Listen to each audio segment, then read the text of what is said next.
Pixel 4 XL versus the iPhone 11. So this video is basically going to be like an ultra wide versus a telephoto lens battle, and I'm just going to talk about which one is better or which one is better to use in a certain scenario.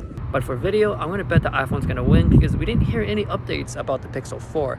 Now I'm on top of a rooftop right now with the city behind me, so there's barely any lights up here. So this is kind of an extreme example of the low light front facing camera. Starting off with the portrait mode, the Pixel is something I would prefer just because if you're a photographer, you're so used to getting that compressed background which knocks off a lot of information. On an iPhone, there's so much more that kind of distracts from being a portrait picture. On the Pixel, I can grab a good upper half body, whereas on an iPhone, I can almost capture the whole body, and if I want to walk closer to match that shot, things start to look more distorted, especially if you're taking a picture of a person. So that's a con for not having a telephoto lens on these phones, because when you walk up super close and take a portrait picture, the face starts to get thinner or distorted or longer, so the portrait picture on the iPhone starts to look a bit weird if you do more close-up shots. In terms of just taking portrait mode pictures on objects and things, I would also gotta go with the Pixel as well, just because the whole experience is so much better, because I can just tap wherever I want, take the picture, and it comes out sharp with the blurry background.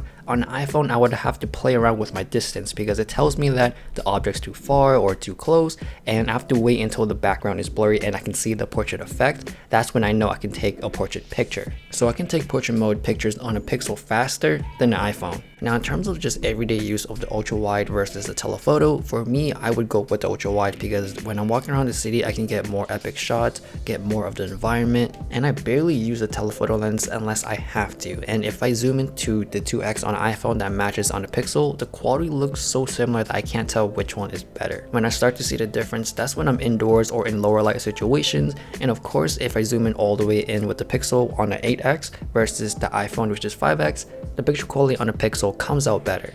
For HDR, I think the quality on iPhone is a bit better because I feel like the post-processing on the Pixel, it kind of brings up all the shadows to the point where I can see more visible noise. The Pixel also has this dual exposure mode which I do like using because it's faster to control exactly just the highlights or just the shadows, whereas on an iPhone I would have to tap around to get my perfect exposure, and then I can actually move up and down the little sun icon to pretty much control the exposure, which is kind of the same thing but it's not separated into highlights and shadows.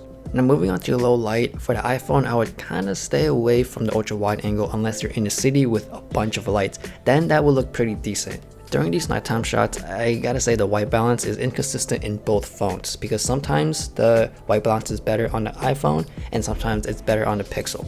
Now when you're in New York where there's a lot of places where there's tiny spots or just big statues, the ultra wide angle is so much more useful to have. But then again, I would stick with the main camera to get the best quality image. Now moving on to my night mode experience, I do like the iPhone much better just because for one, it does it for you automatically and it's not a separate page or mode to get to.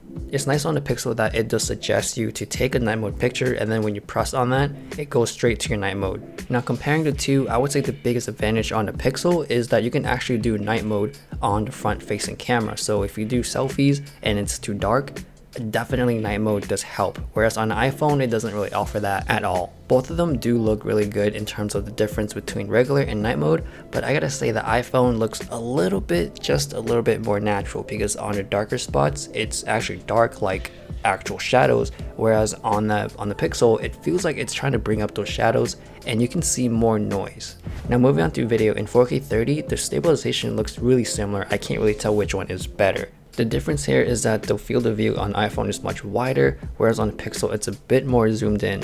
And in this clip, I feel like the white balance is better on the Pixel, whereas on the iPhone is a bit greenish yellow. Now the iPhone has 4K 60, which is a huge winner in my books for video, because if you want to do cinematic stuff or just want to slow down your clip, you can actually do that with the iPhone, and plus it's also stabilized in 4K 60, which I don't know a lot of phones that has that. Now moving on to nighttime, I would say the Pixel has a bit more micro jitters every time you do a hard step, so I would say the iPhone just have a slight advantage in nighttime video. And also in this clip, the Pixel seems to have that better white balance because the lights look like they're white versus the greenish hue on iPhone.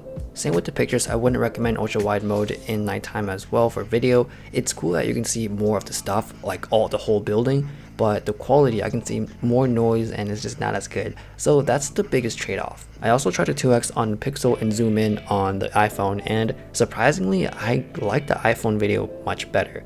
In terms of the quality, I see less noise on the iPhone and the contrast look is just better. And of course, I see less micro jitters. I feel like the Pixel is a great phone, or better, in terms of just portrait photography. If you like that compressed background, that 85mm look or whatever, the Pixel has more of that look than the iPhone. But if you like capturing everything and want to see everything, then the iPhone's wide angle does a good job as well. I would just avoid in really dark situations, and of course the iPhone does have better video. So in the end, I think it depends on what you like to shoot and how you want to shoot the pictures. So both of these phones are really good camera phones. So thanks for watching. I hope you guys find this useful. I have links down below if you want to check these phones out. Follow me on Instagram, please subscribe, and I'll see you guys later.